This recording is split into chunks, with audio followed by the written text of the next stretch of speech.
it's only God's grace that we're here, and that's for sure. So all the lights in the front all turned off first. They all went dim and went out, and then they came back up, and I saw the pilot pushing all these buttons, and they went back out.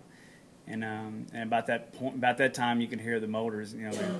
They started sputtering and stuff, and then the motors both quit and become very silent. So the way he slowed the plane down, he brought it up like this, letting the air hit it to put all the resistance against the plane he could, and start shedding off speed. And all I can remember, we looked out and all we saw was woods. So, in our minds, there's no question we weren't going to live through this. So, I picked up my phone trying to dial my wife and them, but the plane was jerking so bad I couldn't even hit the buttons. And then it came, we crossed the trees and we saw the top of the building. We hit first this way, then we must have hit something that spun the plane, the wing, and I think they said we hit a pole or light pole or what have you.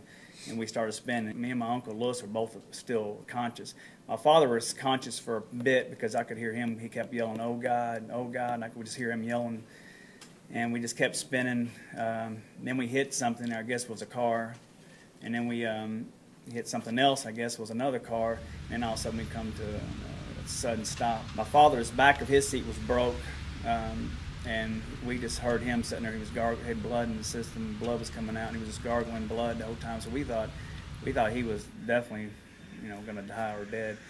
The pilot was laid over and was bleeding pretty bad, and my Uncle Lewis was standing up. And if you ask me, he's the hero because he jumped up immediately and was trying to get us out of the plane. And you could smell fuel. You could see everybody on the outside of it was yelling. You could smell fuel and worried about a fire. So pushed the button, opened the door, and Lewis thought I kicked the door open, but actually the door just fell open because the way we were sitting, it just, it flew open. And there was a pretty good-sized guy that had his hair shaved. He come up the stairs and grabbed a hold of me and put me over his shoulder. My dad was already down the stairs. They picked him up. They separated all of us and got us away from the plane again, fearing of a fire.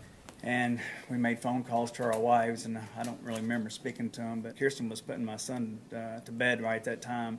And he was saying a prayer right at about the time the accident happened, about 7:40, 7:45, to keep his daddy safe. And all I can say that God was with us the whole way because we had so many chances of death there.